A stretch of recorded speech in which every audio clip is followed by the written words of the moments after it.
Merci, Madame la Présidente. Excellence, bonjour. C'est un honneur de me trouver dans ce qui a été ma maison pendant une grande partie de ma vie, en tant que représentante permanente, en tant que ministre des Affaires étrangères et en tant que présidente de l'Assemblée générale. Et c'est le sentiment que les 8 milliards de personnes que vous représentez devraient avoir, à savoir que l'ONU est leur foyer et leur appartient à toutes et tous. C'est pour cela que j'aimerais parler avec franchise aujourd'hui. Parce que nos peuples ressentent les écarts entre les promesses que nous faisons et les besoins au quotidien.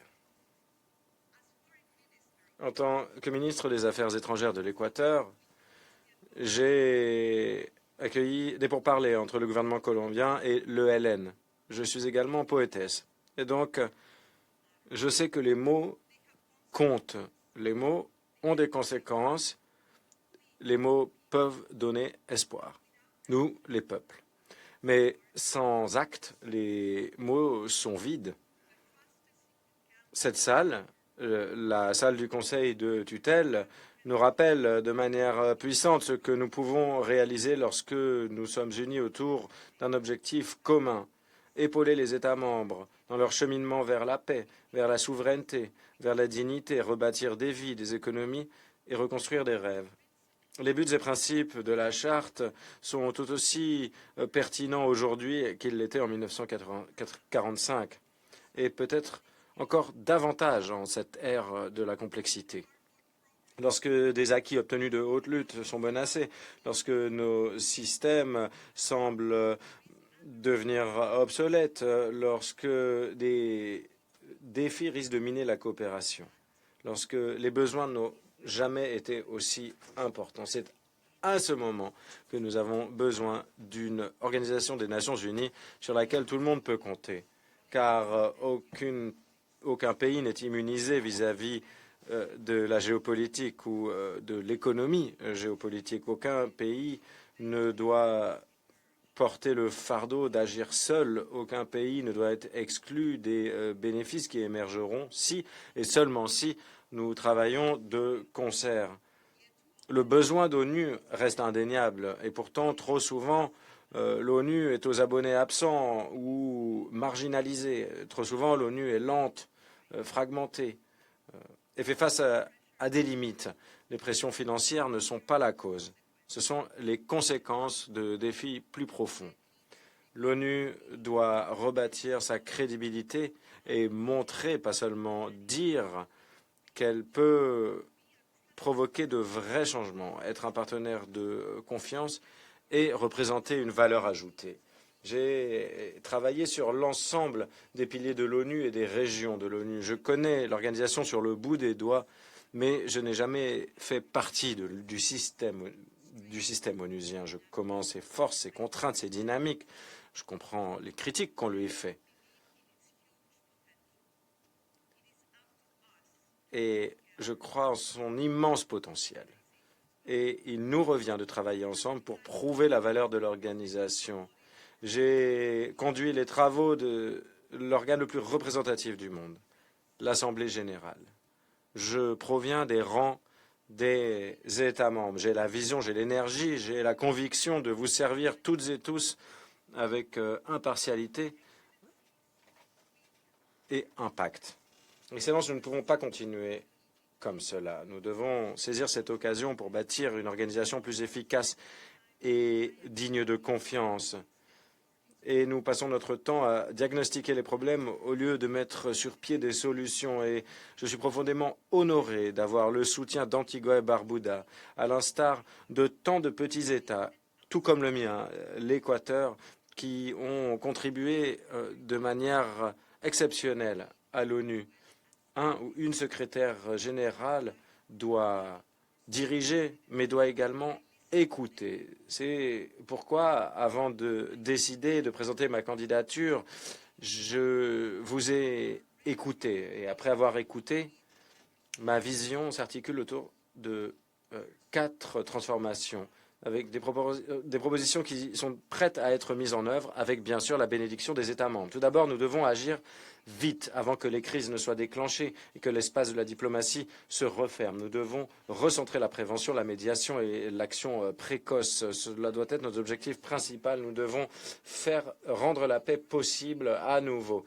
Je créerai un centre d'action rapide et de prévention pour garantir que les alertes rapides mènent à des ripostes en temps utile. Je travaille avec le Conseil de sécurité, l'organe des Nations Unies qui est responsable au premier chef du maintien de la paix et de la sécurité.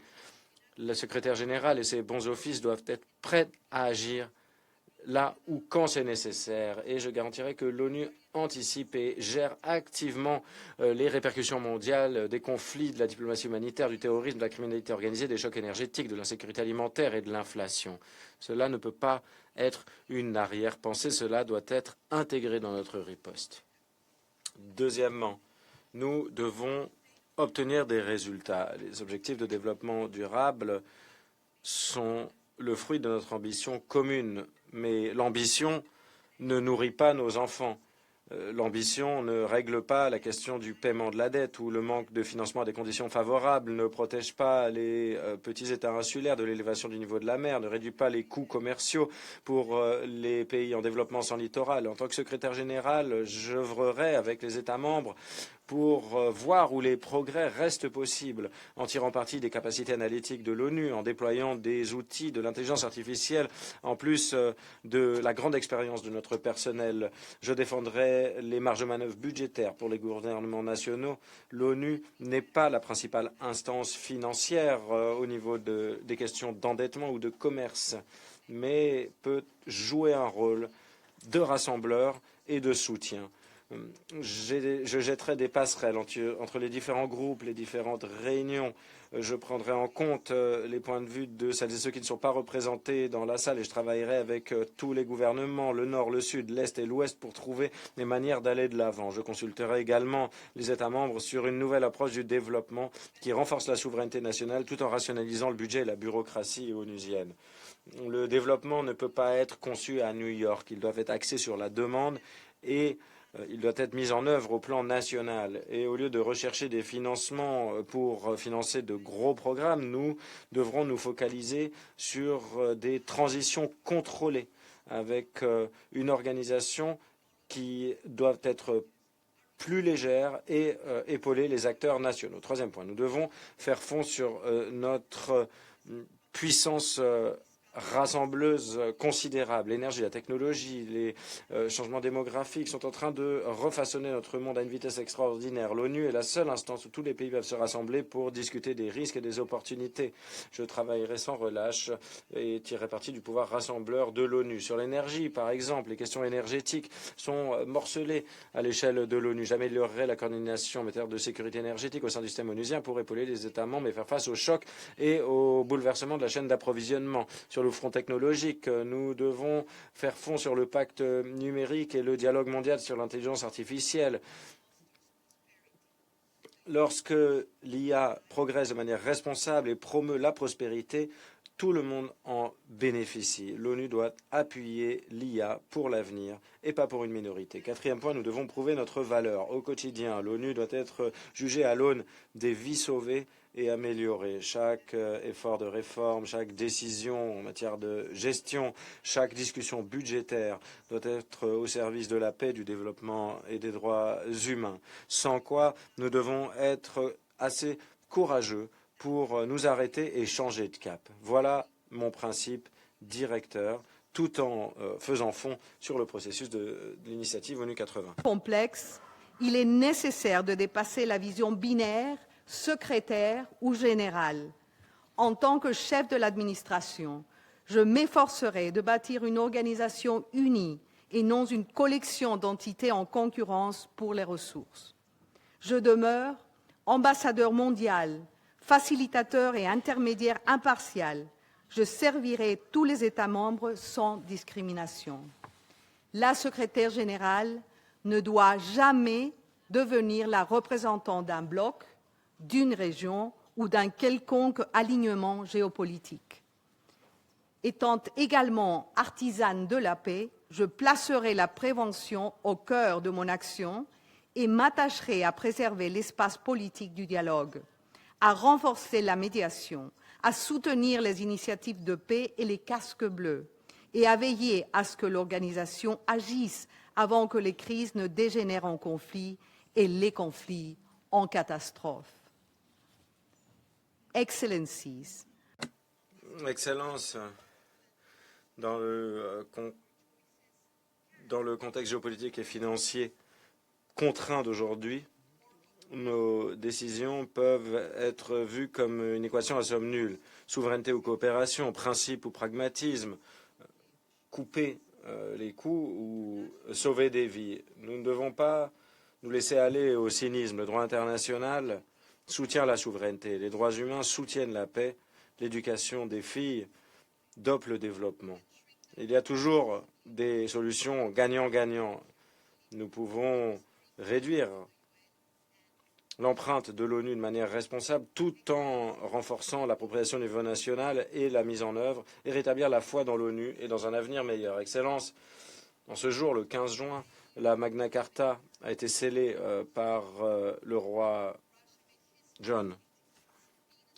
Le peintre français, un pionnier, Charles de la Fosse, est né. La Russie a marqué l'histoire avec sa sonde spatiale vers Vénus. La découverte scientifique de Benjamin Franklin a changé le cours du monde. L'Organisation de coopération de Shanghai a été créée et le G7 a été créé, ce qui est important. Chaque pays apporte la fierté de son histoire aux Nations Unies. Voilà notre force.